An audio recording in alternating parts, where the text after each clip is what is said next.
You've been using volume wrong this whole time.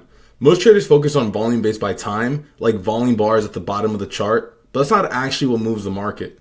What really matters is volume based by price, because volume based by price shows you exactly where the actual transactions are happening, where buyers and sellers are agreeing on value.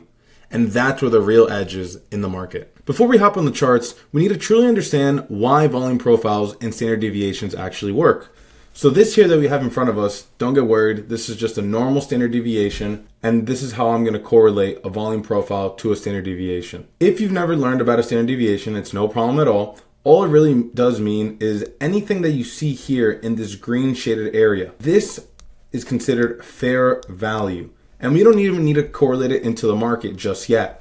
Let's say, for example, this is a chart for cars, right? Let's go even more specific. Let's say this is a Ferrari. Okay, you guys get the point. FER, Ferrari. Okay, let's go for the standard deviation. We see 34% and 34%. That means that the fair value, 68% of all transactions occur inside this fair value, right? So what does that actually mean? Technically, anything that's outside of this fair value, well, this is not fair value, first off, right? This would not be fair value because everything on the inside here in the green part, shaded, is the fair value. What that also means is that technically anything outside in this area is technically an anomaly, because 68%, we can round it to 70% of the times, all transactions occur inside here. So let's go back to the Ferrari example, right? You want to buy a red Ferrari, just won the lottery, right? Or let's not say you won the lottery. You just have a good amount of money to spend on a Ferrari. The average Ferrari price is $300,000. Okay, let's go 300,000. And on the higher end, some people are charging 350. And on the lower end, people are charging 275. Okay, so we have 275, 300, and 350. So let's say, for example, someone says, I'm going to sell you a Ferrari for $500,000. Now, just think about that for 1 second. We just said that the fair value where most Ferraris, right, most of the transaction, most of the money being exchanged is happening in this area of 275 to 350. So someone trying to sell you a Ferrari for $500,000, what would you say? You'd say no, right? You would say no because it doesn't make sense. The Ferrari price goes for $275 to $350, not $500,000. And when people feel like they're getting gypped out, people don't want to make a deal, right? They don't want to make a transaction. So now let's go to the contrary.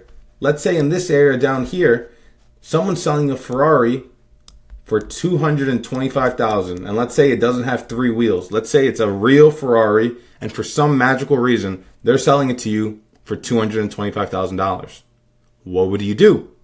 Well, if the lowest price is typically $275 and there's a sale basically for $225, it's $50,000 off. Most buyers would buy this, because if you're willing to buy it at $275, why would you not be willing to buy it at $225? And this is the foundation and the true fundamentals of standard deviations correlated onto volume profiles. And we'll go on to the chart right now. Okay, now that we have a better understanding on how standard deviations and volume profiles actually originate and what they actually mean, let's look at this chart here now. This white line depicted up here is the value area high. And then this white line at the bottom here is depicted as the value area low. If these terms are unfamiliar to you, I would highly suggest watching my auction market theory video and my deep charts video on YouTube, where I explain it more in depth. So just as we saw the picture of the standard deviation, this is the same thing, just flipped on its side, right? So now the standard deviation is not on a horizontal, but it's on a y-axis, hence it being sideways. This pink line is the POC, and this yellow line is VWAP. The value area high is the highest point where buyers and sellers are willing to transact. Similarly to the standard deviation, anything inside the value area high and value area low is considered fair value. So that also means that anything outside of this area that's not really shaded in that darkly, right, in this area, the bottom and the top, that is not fair value. And as we know, depending on market conditions, anytime we do go above this value area high, most times we will see a failed auction, again, depending on market conditions. Very similarly, when we go under the value area low, we will also see a failed auction, of course, depending on market conditions. And this all ties back in, guys. So just like I mentioned, this shaded area is the fair value area. Let's go back to the Ferrari example real quick. So let's say right now you're in the market for a Ferrari, right? The highest point that typically a Ferrari goes for is 350, just like we explained. And the lowest it's going for is 275. Okay. Someone's willing to sell it to you for $500,000. $500, you definitely buy it. For $500K, okay, for $500K, what would you do? This is where buyers were no longer buying. Hence, we saw them move back down into this fair value, right?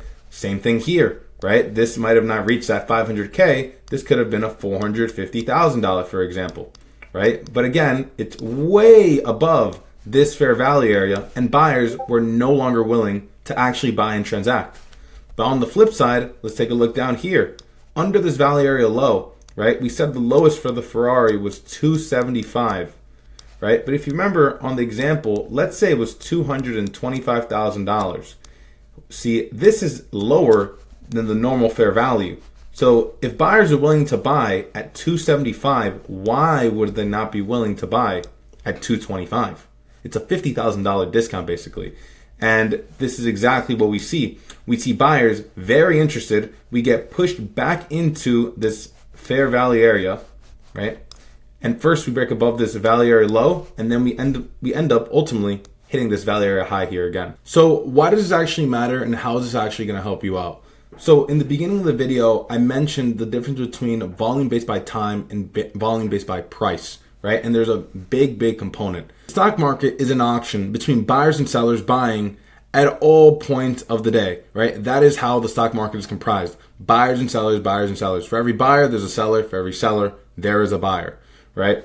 Time frames is a human-made thing, right? The stock market does not matter if you're looking at it on the 3-minute, 5-minute, 30-second, 15-minute time frame. The stock market does not matter, right? Because a time frame, time, is a human-made concept. Back in the day, before the internet and technology existed, computers existed. How do you think they were trading the stock market?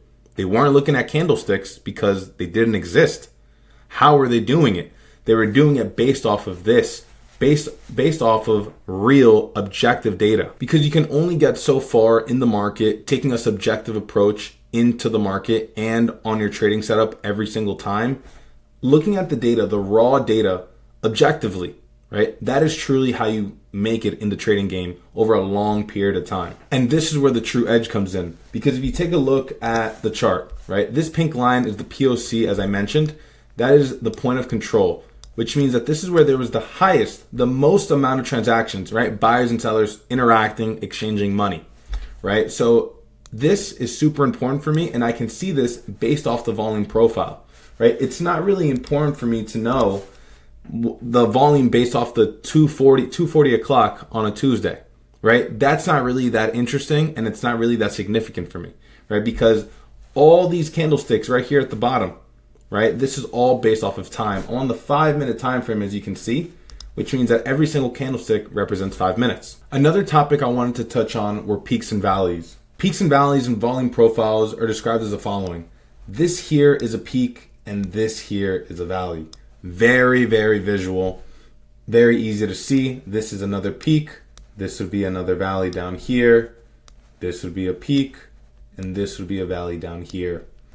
These massive nodes, because these are called nodes, right? We have high volume nodes, and we also have low volume nodes. For low volume nodes, there's not that much volume in these areas. Hence, if you take a look at the actual chart, the market does not actually spend that much time in this area based off the volume profile, right? Because the market, again, it's a low volume node area, so it's not a huge area of interest. So the market does not spend a ton of time at those areas. Well, let's take a look at a high volume node. This being the highest volume node, since it is the POC, right? Let's take a look at how this looks.